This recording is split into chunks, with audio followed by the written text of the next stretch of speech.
नमस्कार, आप देख रहे हैं मनी 9। स्वागत है आपका गोल्ड की दुनिया के सबसे अनोखे शो गोल्ड सेंट्रल में।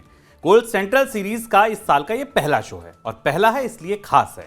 क्यों? क्योंकि गोल्ड की कीमतों ने नई ऊंचाई को भी छू लिया है नए साल के साथ ही। इसलिए आज हम तैयार करेंगे पूरे साल की स्ट्रेटजी, अब क्या होने वाला है सोने और चांदी के बाजार में। इसके अलावा इस बार के शो में गोल्ड ETF से जुड़ी आपको एक बहुत खास जानकारी भी देने वाले हैं। शुरू करते हैं गोल्ड सेंट्रल का सफर और बताते हैं आपको सबसे पहले ये कि आज कार्यक्रम में खास क्या होगा। शुरुआत करेंगे क्या कर रहे हैं दुनिया भर के गोल्ड ETF। चीन के सेंट्रल बैंक ने खरीदा कितना सोना, सोने के बाजार पर क्या होगा असर, इसकी जानकारी।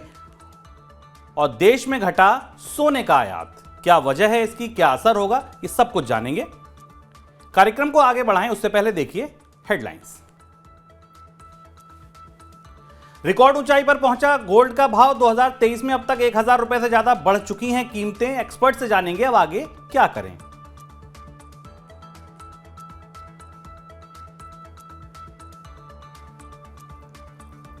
गोल्ड में केंद्रीय बैंकों की खरीद जारी। अक्टूबर के मुकाबले नवंबर में 47% ज्यादा खरीद। दिसंबर में चीन के सेंट्रल बैंक ने खरीदा 30 टन सोना।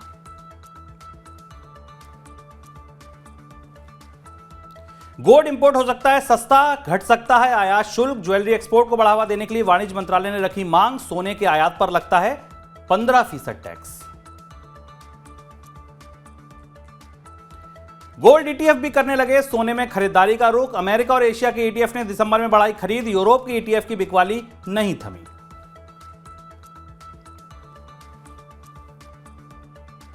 चांदी की कीमतों में उतार चढ़ाव। नए साल में 71,000 का स्तर छूकर वापस लौटा भाव। फिलहाल 69,000 रुपए प्रति किलो की कीमत।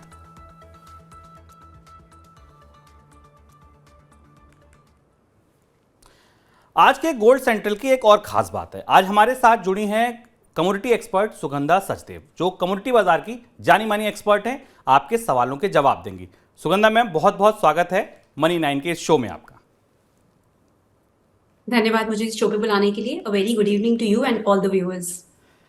चलिए सुगंधा मैम से बातचीत शुरू करें, आपके सवालों के जवाब लें, आपके मन में आने वाली शंकाओं के समाधान ढूंढें। उससे पहले आप एक स्पेशल रिपोर्ट देखिए।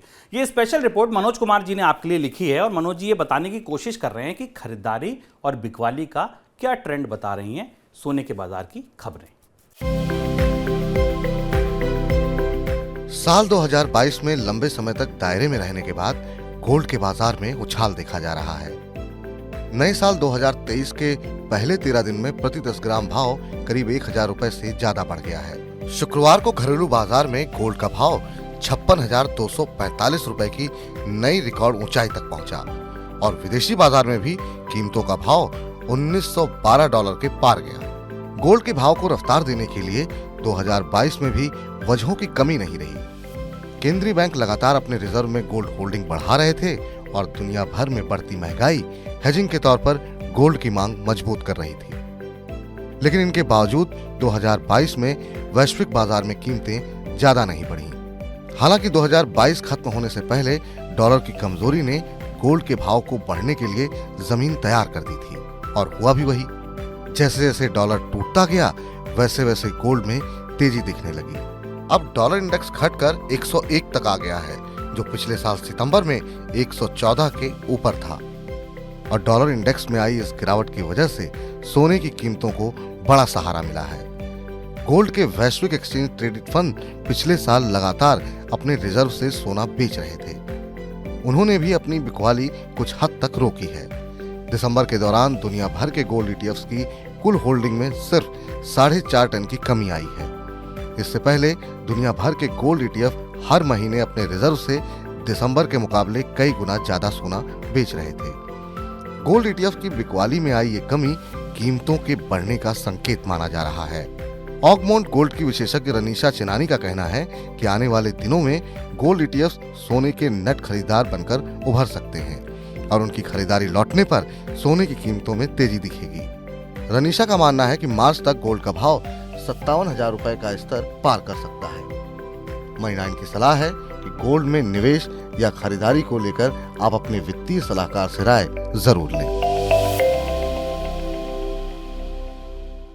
सुगंधा मैम, पहला सवाल आपसे यही होगा कि अमेरिका की इकोनॉमी में जो भी आंकड़े आ रहे हैं वो गोल्ड के भाव को मोटे तौर पर दिशा दे रहे हैं।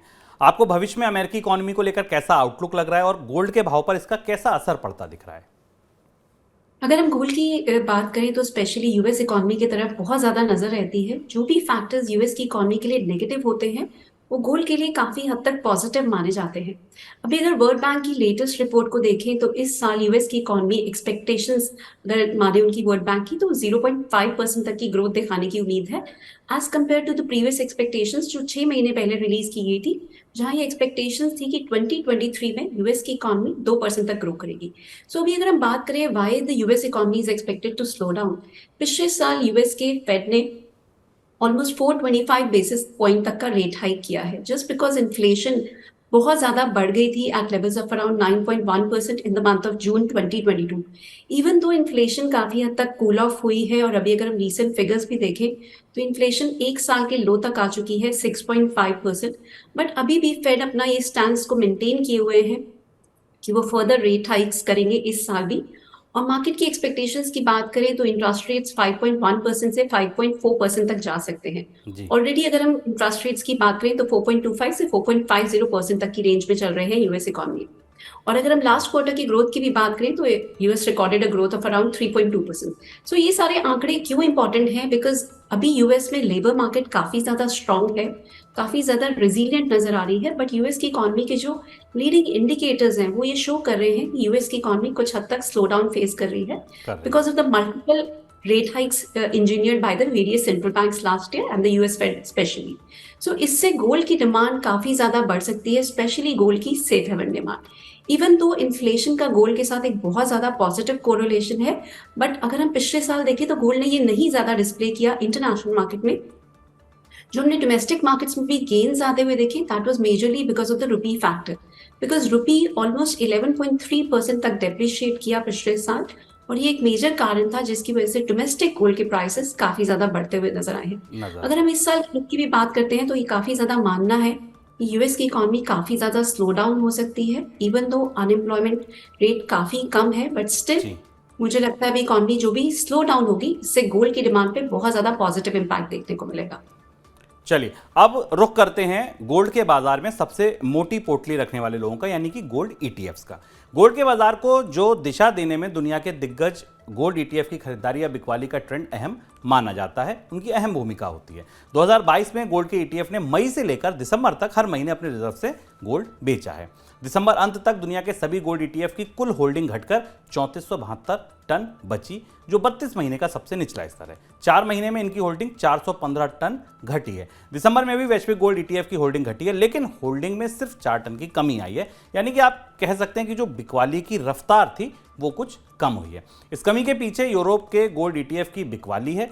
दिसंबर के दौरान उत्तरी अमेरिका और एशिया के ईटीएफ ने अपने रिजर्व से गोल्ड की खरीदारी की है और ऐसी संभावना जताई जा रही है कि आने वाले दिनों में यूरोप के ईटीएफ भी खरीदार बनकर उभर सकते हैं।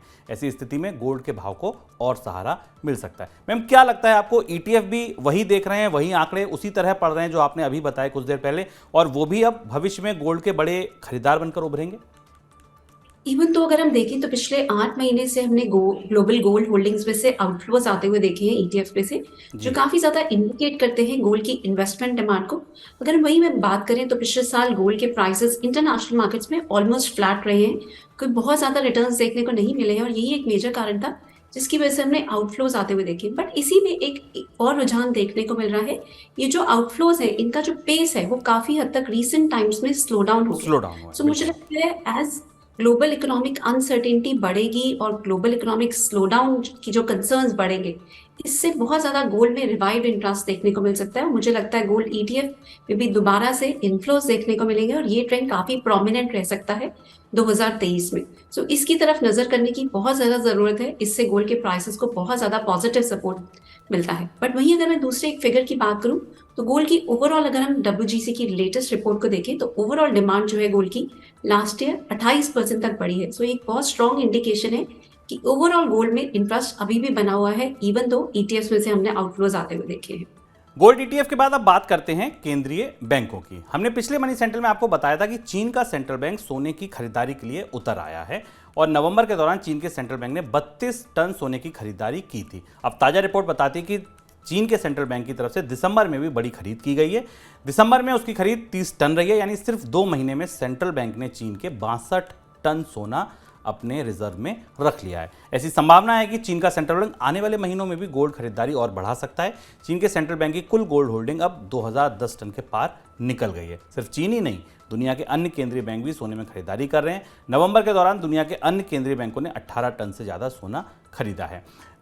मैम, केंद्रीय बैंकों की बढ़ती गोल्ड खरीद क्या संकेत दे रही है? मुझे लगता है बहुत ज्यादा स्ट्रॉन्ग इंटरेस्ट देखने को मिल रहा है सेंट्रल बैंक्स की साइड से, और पिछले साल स्पेशली जो लास्ट क्वार्टर की बात करें वहां 400 टन से भी ज्यादा की सेंट्रल बैंक बाइंग देखने को मिली है। टोटल परचेजेस देखें तो ऑलमोस्ट 700 टन के आसपास रही है सेंट्रल बैंक्स की। सो ये बहुत स्ट्रॉन्ग ट्रेंड इंडिकेट कर रहा है। पिछले 11 सालों से सेंट्रल बैंक्स ऑलमोस्ट गोल्ड की कॉन्टिन्यूस बाइंग करते जा रहे हैं। ये इंडिकेट कर रहा है कि they want to diversify their reserves away from dollar. और इस साल जो जियोपॉलिटिकल अनसर्टेनिटी बढ़ी और जो वेस्टर्न सैंक्शंस लगी रशिया के ऊपर, और डॉलर में जो कारोबार था वो कुछ हद तक रुका। सो इस वजह से सेंट्रल बैंक्स का काफी ज्यादा रुख हो गया है, और स्पेशली चाइना का जो रिसेंट रुख निकल के आया है कि वो अपने जो रिजर्व्स हैं उसको डाइवर्सिफाई करना चाह रहे हैं। और जो इकोनॉमिक अनसर्टेनिटी भी बढ़ते जा रही है, इकोनॉमिक हेडविंड्स इमर्ज हो रहे हैं, ये सब इंडिकेट कर रहे हैं कि आने वाले टाइम में भी सेंट्रल बैंक की बाइंग बहुत ज्यादा स्ट्रॉन्ग रह सकती है। गोल्ड एक सेफ हेवन एसेट की तरह इमर्ज हमेशा ही हुआ है, और आने वाले टाइम में भी मुझे लगता है ये मेंटेन रहेगा। और जिस तरीके से ग्लोबल इकोनॉमी रिसेशन की तरफ हेड कर रही है, काफी ज्यादा प्रोस्पेक्ट्स बने हुए हैं कि यूरो एरिया, चाइना और यूएस एक रिसेशन को हिट कर सकते हैं इस साल के अंत तक। सो ये फैक्टर्स सेंट्रल बैंक की बाइंग को कंटिन्यूड रखेंगे, और ये गोल्ड के प्राइसेस को काफी ज्यादा बूस्ट दे सकते हैं। मैम, चीन की इकोनॉमी पर एक सवाल आपसे और लेना चाहूँगा। आज जब हम आप ये शो रिकॉर्ड कर रहे हैं तो आज सुबह ही नंबर आए हैं इंपोर्ट और एक्सपोर्ट के, और दोनों ही चीज़ें चाइना में तेज़ी से टूटी हैं। चीन के नज़रिए से ये नंबर इसलिए ज़्यादा इंपॉर्टेंट हो जाते हैं क्योंकि चीन दुनिया की फैक्ट्री है, दुनिया का बड़ा कंज्यूमर भी है। अगर आप मेटल्स को देखें, आप और चीज़ों को देखें तो बड़ा कंज्यूमर भी है। आपको क्या लगता है कि अगर इकोनॉमिक रिसेशन जैसी बात दुनिया के अलग अलग कंट्रीज़ में चल रही है और चीन में अगर ये स्लो डाउन आता है तो आने वाले दिनों में केंद्रीय बैंक और ज़्यादा एग्रेसिवली ये बाइंग कर सकता है? बिल्कुल, मैं मानती हूँ कि ये एग्रेसिव बाइंग हो सकती है, और चाइना की इकोनॉमी इवन तो रीओपन हो गई है, कुछ हद तक ऑप्टिमिज्म जरूर आई है, और चाइना वर्ल्ड का लार्जेस्ट बायर है गोल्ड का। सो मुझे जी। लगता है सेंट्रल बैंक बाइंग भी और रिटेल डिमांड भी चाइना की साइड से बहुत ज्यादा उभर के आएगी। अभी चाइना में लूनर न्यू ईयर हॉलीडेज आ रही हैं, और ये एक पीक कंजम्पशन सीजन है, बिकॉज ओके। जो एक फेस्टिवल का मूड रहता है वहां पे गिफ्टिंग काफी ज्यादा प्रोमिनेंट रहती है। So okay. मुझे लगता है चाइना की साइड से जो डिमांड निकल के आएगी वो गोल्ड के प्राइसेस को फर्दर सपोर्ट करेगी। और अभी तक हमने पिछले साल काफी ज्यादा डाइवर्जेंस देखी है। इंडिया में गोल्ड के प्राइसेस आज अगर हम बात करें, तो जब हम बात कर रहे हैं इस शो की, तो आज ही गोल्ड के प्राइसेस ने रिकॉर्ड हाइस को टेस्ट किया है। 56 टू 40 तक के लेवल्स को टेस्ट किया है गोल्ड ने।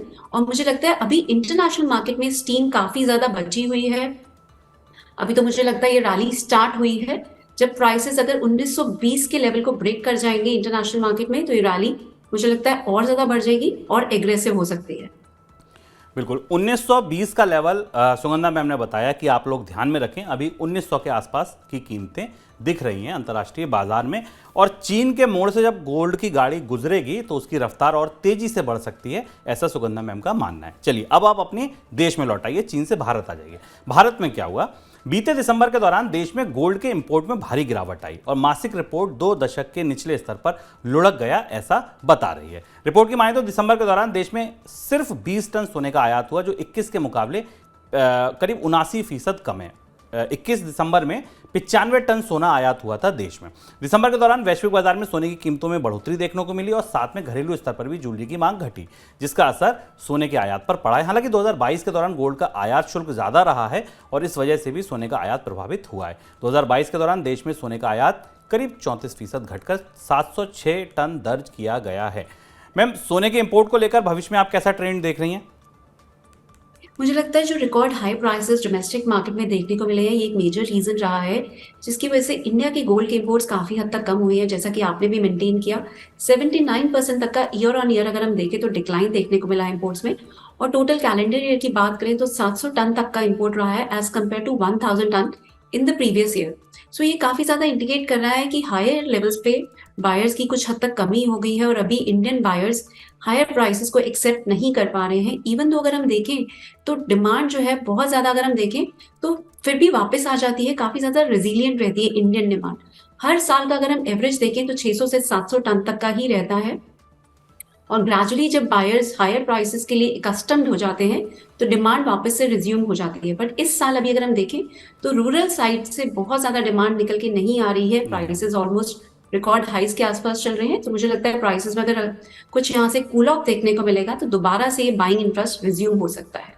मैम, एक इम्पॉर्टेंट सवाल ये कि आज हम लोहरी पर ये शो रिकॉर्ड कर रहे हैं, मकर संक्रांति के बाद शुभ दिन शुरू हो जाएंगे, शादियों का सीजन आगे खड़ा है। डोमेस्टिक कंजम्पशन आप रूरल पे आपने कहा कि नहीं बहुत ज़्यादा बढ़ रहा है, आने वाले दिनों में आप क्या देख रही हैं? शहरों में मांग निकलेगी या गांव की मांग सुधरेगी क्योंकि फसल के पैसे मिलेंगे? आपको लगता है कि आने वाले दिनों में ये ट्रेंड सुधर सकता है और आयात बढ़ सकता है या आयात में ये गिरावट जारी रहेगी?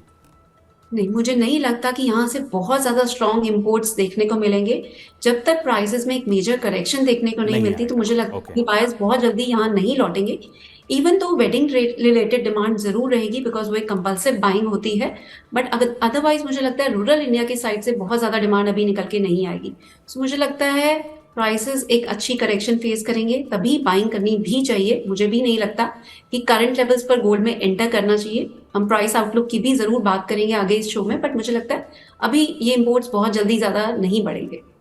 चलिए, एक और खबर गोल्ड से जुड़ी कि इस बार के बजट में सरकार की तरफ से गोल्ड पर इंपोर्ट ड्यूटी घटाए जाने की संभावना है, ऐसा दबाव बनाया जा रहा है। सूत्रों का कहना है कि ज्वेलरी एक्सपोर्ट पर बढ़ावा देने के लिए वाणिज्य मंत्रालय ने वित्त मंत्रालय से गोल्ड पर इंपोर्ट ड्यूटी घटाने की सिफारिश की है।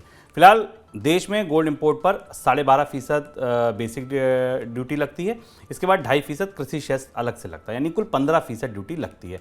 और अधिक इंपोर्ट ड्यूटी की वजह से देश में ज्वेलरी उत्पादन की लागत बढ़ गई है, इस वजह से निर्यात प्रभावित हो रहा है। इसके अलावा ज़्यादा इंपोर्ट ड्यूटी की वजह से देश में सोने की तस्करी को भी बढ़ावा मिला है। सोने की तस्करी की वजह से सरकार को राजस्व का नुकसान हो रहा है। मैम, क्या लगता है आपको, बजट में घटेगी इंपोर्ट ड्यूटी?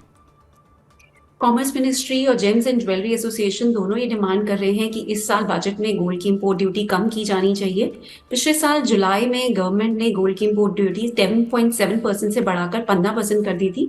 सो मुझे लगता है इससे स्मगलिंग को काफी ज्यादा बढ़ावा मिला है और इंडस्ट्री को भी काफी ज्यादा सेटबैक मिलता है बिकॉज इंडिया काफी ज्यादा जेम्स एंड ज्वेलरी को एक्सपोर्ट करता है और इसी के चलते इंडस्ट्री की ये डिमांड है कि गोल्ड की इंपोर्ट ड्यूटी कम करने से हमारे एक्सपोर्ट सेक्टर को काफी ज्यादा बेनिफिट मिलेगा। बट मुझे नहीं लगता, कंसिडरिंग द फैक्ट कि रुपी में हमने पिछले साल 11% तक का फॉल आते हुए देखा। थर्ड क्वार्टर की बात करें तो current account deficit almost 36 billion तक बढ़ गया है, 4.4% of the GDP. So in factors की कंसिडर करते हुए मुझे नहीं लगता कि गवर्नमेंट अभी इंपोर्ट ड्यूटी को कट करेंगे। सो इसकी उम्मीद लगाना मैं इसकी उम्मीद नहीं मानती अभी रहेगी सही मार्केट में। सो मुझे नहीं लगता इंपोर्ट ड्यूटी कट होगा इस साल।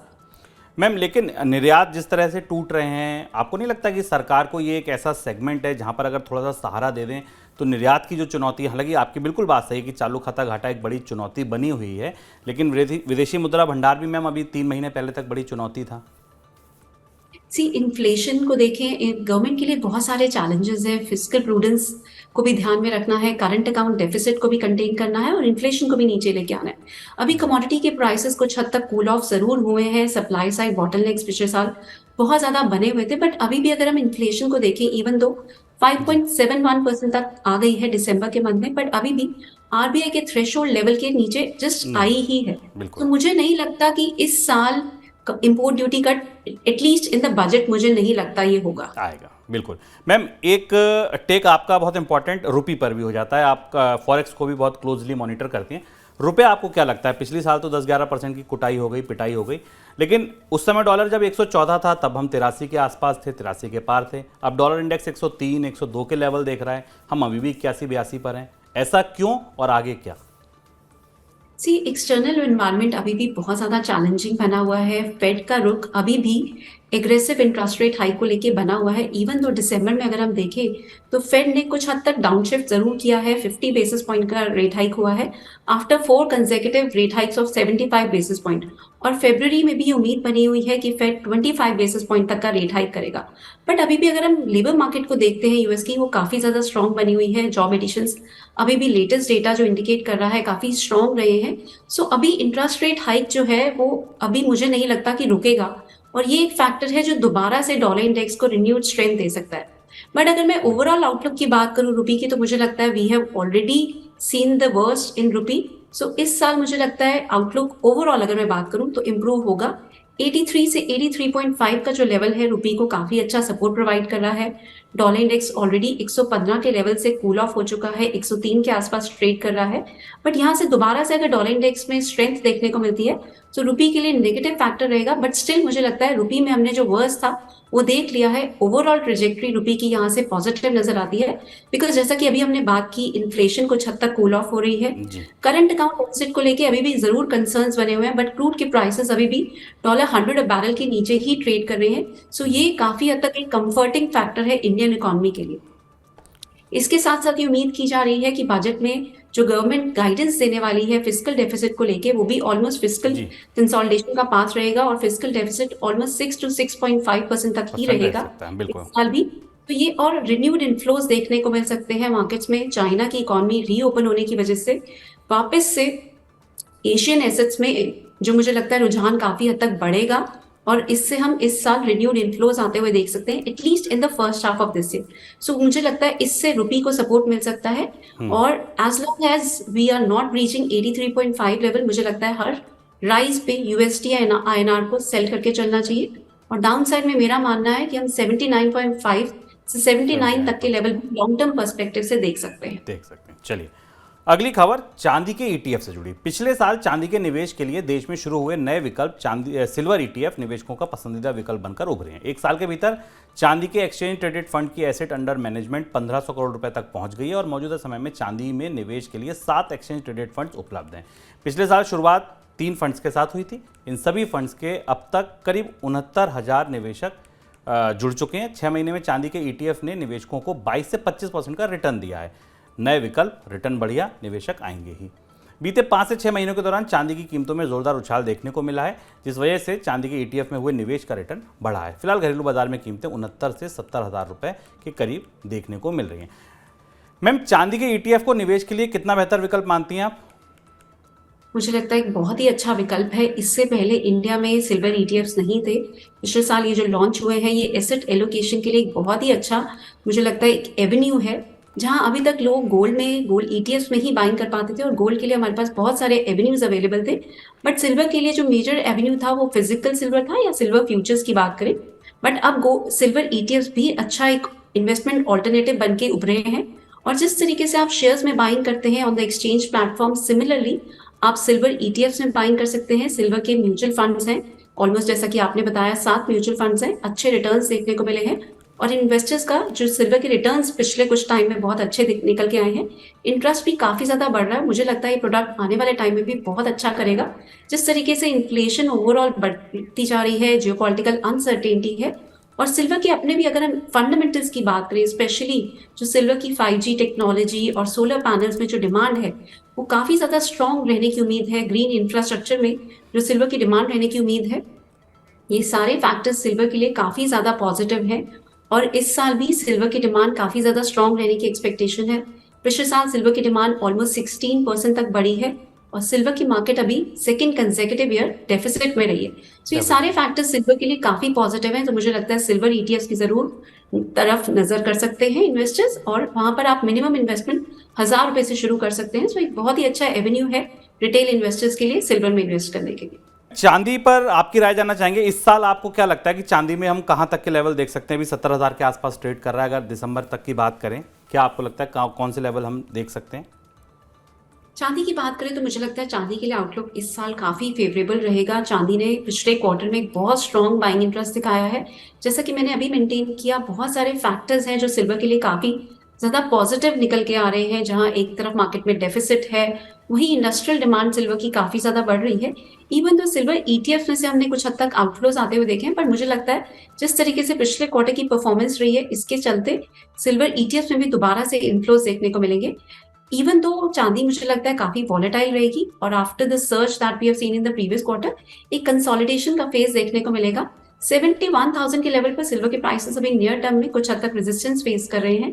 जब तक ये लेवल ब्रेक नहीं हो जाता, मुझे लगता है थोड़ी सी कंसोलिडेशन देखने को मिलेगी, थोड़ी करेक्शन भी देखने को मिलेगी। बट ओवरऑल आउटलुक मुझे लगता है प्राइसेस के लिए बहुत ज्यादा पॉजिटिव है और मुझे लगता है ईयर एंड तक के टारगेट्स 88,000 तक के रहेंगे। पर मेरी एडवाइस रहेगी कि करंट लेवल्स पर अभी सिल्वर में लॉन्ग टर्म इन्वेस्टमेंट ना करें, थोड़ा वेट करें, 64,000 से 63,000 तक के लेवल्स पर सिल्वर आती है तो स्टैगर्ड वे में वहां पर बाइंग की जा सकती है।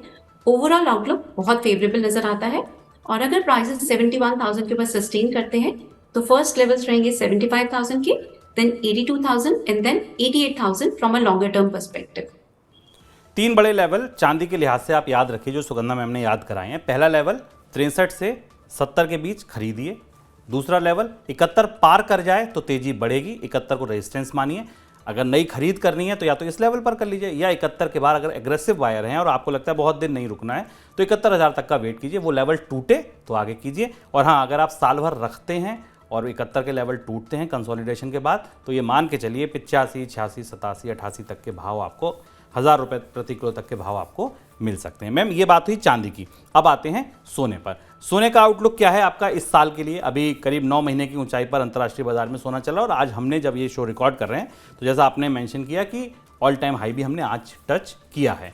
पूरे साल के लिए क्या भाव देख रही हैं आप?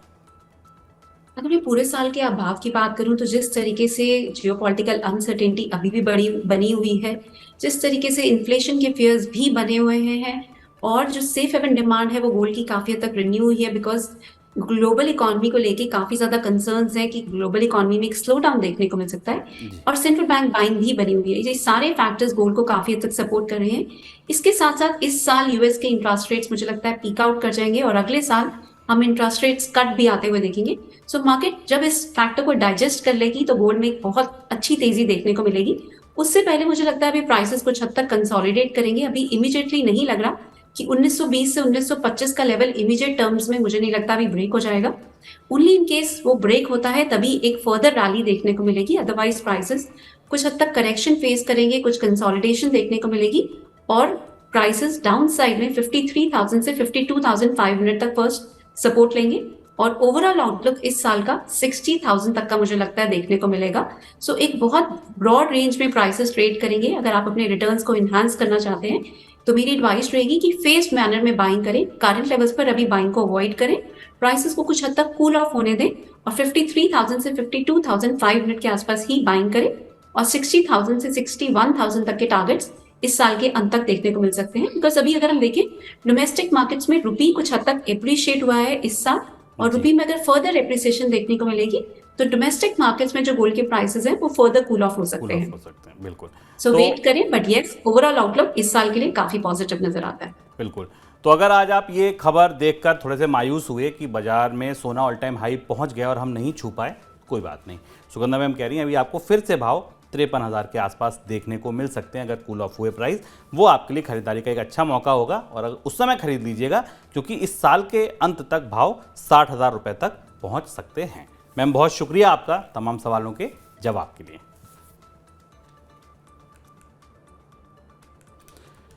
चलिए अब गोल्ड सेंट्रल का आखिरी चरण चलते चलते आपको बताते हैं एक फन फैक्ट, एक ऐसी जानकारी जो सोने की दुनिया की खबर नहीं है लेकिन जानने में आपकी रुचि हो सकती है। तो आज की जानकारी यह है कि क्या आप जानते हैं कि सोने को पिघलाने के लिए कितना तापमान चाहिए होगा? आपकी स्क्रीन पर सोने को पिघलाने के लिए 1064 डिग्री सेल्सियस का तापमान चाहिए होता है। अब ये तापमान कितना है ऐसे सोचिए कि जब 40-45 पारा हो जाता है तो गर्मी के मारे चक्कर आने लगते हैं। अब सोचिए कि जब 1064 डिग्री सेल्सियस का तापमान होता होगा तब जाके सोना पिघलता है। जब आप इसको कोरिलेट करने की कोशिश करेंगे तब आप समझ पाएंगे हाँ ये तापमान कितना ज़्यादा है। तो ये था हमारा आज का गोल्ड सेंट्रल। लिख भेजिए अपने सुझाव, इसको और बेहतर कैसे बनाइए। शो आपको कैसा लगा, आप किस तरीके की जानकारी और जानना चाहते हैं हमारे एक्सपर्ट से, हम सब कुछ कोशिश करेंगे आपके पास लाने की। फिलहाल दीजिए इजाजत, अगले महीने की 14 तारीख को फिर आऊंगा गोल्ड सेंट्रल लेके। नमस्कार।